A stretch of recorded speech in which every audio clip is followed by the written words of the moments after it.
सुबाहु खरदूषण को मार के आए हो, बड़े वीर बनते हो, घर में अत्याचार हो रहा है, अनाचार हो रहा है, चुप बैठे हुए हो। कह रहे वलकल्ला वनवास जाऊंगा। मैंने कैसे भाई की पूजा की, कैसे नायक हो। जब तुम कहते हो मेरे बड़े भैया कि मैं अत्याचार सहन नहीं करूंगा, तो अत्याचार तो यही हो रहा है घर में, तो तीर उठाते क्यों नहीं हो। तो राम ने कितनी अद्भुत बात कही। राम कहते किस पर तीर उठाऊं। इस मां पर बचपन में जिसका सपना देख के इसके पास आकर सोया हूं, इस पिता पर जिसने सुबह अपने बाल बनाते समय एक सफेद बाल देखा और उस बाल को देखकर गुरु वशिष्ठ के घर गए और कहा कि अब बस मेरा राज्य समाप्त हुआ, राम को दे दीजिए। या इस भरत पर पाप भी जिसकी सोच की सीमा के बाहर खड़ा होकर प्रणाम करता है कि यहां नहीं जा सकता। किस पर तीर चलाने के लिए बोलता है, बता। राम कहते हैं कि बता मुझे, मैं किसको मारकर पातक लूं, इन तीनों में से किसे मार दूं। और आज समस्या क्या है, मुझे माफ करेंगी हमारी भाभियां, रात को टीवी पे क्या देख रहे हो, एक घर में 3 बहुएं हैं, पूरी रात षड्यंत्र चल रहा है। छोटी वाली ने बड़ी वाली का ऐसा करा, बड़ी वाली ने इसका ऐसा। ये अचानक नहीं हो रहा है। ये क्या सोच रहे हो, आपकी कहानी चल रही है। कहानी तो रामायण की चली थी तो कर्फ्यू लग जाते थे। तुम्हारे हीरे मोती जा चुके, तुम्हारी विद्या जा चुकी, तुम्हारी सारी तकनीक जा चुकी, तुम्हारे लड़के जा चुके, सब जा चुके। तुम्हारे पास एक चीज बची है जिसे छीनने के लिए पागल है पश्चिम, और वो चीज है तुम्हारा परिवार, तुम्हारे संस्कार। अब इस पर डाका डालने की कोशिश है। कोई सीरीज देख लो, उसके 40 मिनट में एक बलात्कार होगा, एक हत्या होगी, एक संस्कृति और कला के ऊपर, भारतीय दर्शन के ऊपर गंदी गंदी गालियां होंगी। ये क्या है, ये धीमे धीमे आपके घरों तक जहर पहुंचाया जा रहा है। क्या दिखाया जा रहा है आपके सीरियल में, एक लड़का है घर में, वो लड़का चरित्रहीन भी है, वो जिससे उसका विवाह हुआ उसके बाद भी किसी से प्रेम में है, वो जिससे प्रेम हुआ उसके बाद तीसरे से भी किसी से प्रेम में है। उस परिवार की दोनों महिलाएं उससे विवाह कर चुकी हैं। आप में से किसी ने ऐसा घर कहीं देखा है? ये भारत के घर नहीं है, एक परिवार में भी ये संस्कार नहीं, लेकिन ये डालने की कोशिश की जा रही है कि ये सही है। राम को त्रैलोक्य में सौंदर्य के पहले 5-10 नाम में आने वाली रावण की अनित्य सुंदरी बहन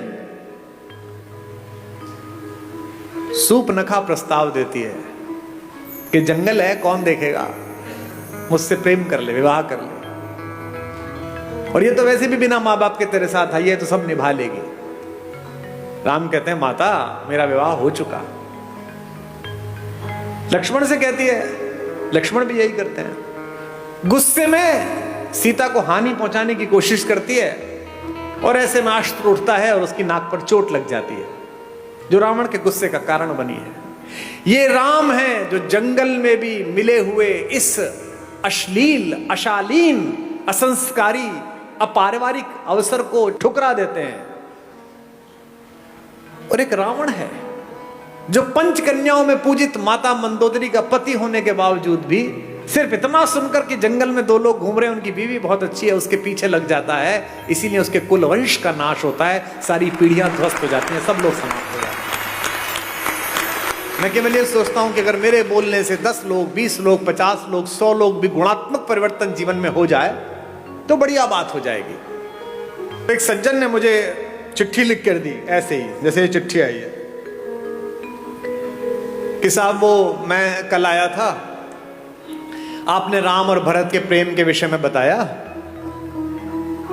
और मेरे सगे भाई साहब जो है वह हिम्मत नगर गुजरात में रहते हैं, और मेरा उनसे 25-30 साल से संपत्ति विवाद चल रहा है। ना मैं उनके बच्चों की शादी में गया, ना वो मेरे शादी में आए, पर कल रात सुन के मैं बहुत रोया। अब कल जब आपका कार्यक्रम समाप्त हो जाएगा तो मैंने दोनों बेटों को, बहुओं को लेकर मैं जा रहा हूं हिम्मत नगर, और संपत्ति के और अदालत के सारे कागज लेकर उनके चरणों में रख दूंगा और कह दूंगा भैया जो आप जाने करिए, बस मुझे माफ कर दीजिए, मुझे चरणों में स्थान दीजिए। मुझे लगता है कि यही आपका पारिश्रमिक है, यही आपका प्रतिफल है। जिस समय आप दूसरे में ईश्वर देखना प्रारंभ कर देंगे, उस समय ईर्ष्या, कुंठा, बेईमानी, दुष्टताएं सबका विलोप हो जाएगा। और ये पृथ्वी इसीलिए बची हुई है अभी तक भी कि इसमें अच्छे लोगों का प्रतिशत ज्यादा है, बुरे लोगों का प्रतिशत कम है। हमारे एक शायर का शेर है कि दुनिया नफरतों की आखिरी स्टेज पर है, इलाज इसका मोहब्बत के सिवा कुछ भी नहीं। ये दोनों भाई थे, यूक्रेन और रूस, एक दूसरे के खून के प्यासे हैं, निरपराध लोगों को मार रहे हैं। और मरवा कौन रहा है? वो बाहर बैठा हुआ एक आदमी, वो यूक्रेन से कह रहा तू चिंता मत करना, हथियार कितने में मिलेंगे तू जारी रख। ऐसे बहुत लोग मिलेंगे आपके परिवार में बाहर खड़े हुए, जो आपके बच्चों को, आपकी बेटियों को, आपके बेटों को आपको सिखाएंगे कि घर में लड़ाई है, जारी रख, मैं तेरे साथ खड़ा हूं। वो अपने साथ खड़े, आपके साथ नहीं खड़े हुए। जो भी व्यक्ति ऐसी बात करता मिले कि चिंता मत करना, मैं तेरे साथ खड़ा हूं, अपने भाई के खिलाफ हो जा, बहन के खिलाफ हो जा, मां के खिलाफ हो जा, समझना कि वो आपके साथ नहीं खड़ा है। क्योंकि जो आपके साथ खड़ा है वो कह रहा है कोई बात नहीं, थोड़ा नुकसान फायदा चलता रहता है। राम से सब छिना लेकिन सब मिला। इसीलिए मैं बार बार अपने सत्र में एक बात कहता हूं, महत्वाकांक्षा खूब रखिए, लालच शून्य रखिए। ये जो आपके पास है, इसे जब तक पर्याप्त मानते रहोगे तब तक खुश रहोगे। जिस दिन दूसरे के पास जो है उसको प्राप्त करने की कोशिश करोगे, उस दिन कष्ट में आ जाओगे। टेलीविजन पर क्या विज्ञापन आ रहा है? ये दो भाई बहन बैठे हैं, ये एक मामा जी बैठे, एक माता बैठी है। इनमें प्रेम की क्या कमी है भैया?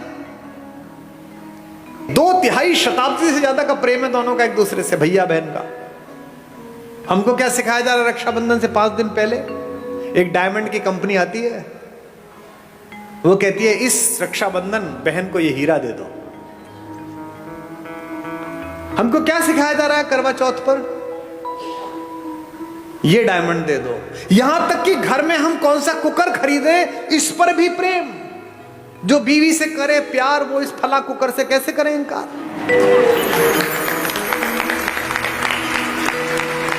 यानी जिनके घर में वो कुकर नहीं आता, वो अपनी पत्नी से प्रेम नहीं करते। मेरे घर में शुरू में कुकर नहीं था, तो मेरे पिता ने मेरी मां से प्रेम नहीं किया। कैसी मूर्खतापूर्ण बात है। साधनों से अगर प्रेम होता, अगर साधन प्रेम का प्रतीक होते, तो राम पिछड़ जाते, रावण जीत जाता। मुझसे लोग कहते हैं आगरे में एक सफेद रंग की बिल्डिंग दिखाकर कि ये प्रेम का प्रतीक है। इसे प्रेम का प्रतीक बताते हो? ये प्रेम का प्रतीक है?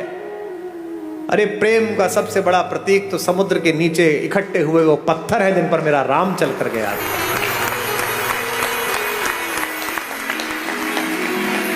राम ने कहा है ऐसी की तैसी इस पर्वत की, ऐसी की तैसी इस समुद्र की। अगर मेरी प्रेमिका, मेरी पत्नी के बीच में कोई आया है तो 7 समंदर पार छुपाओ, उसके घर में जाके मारूंगा।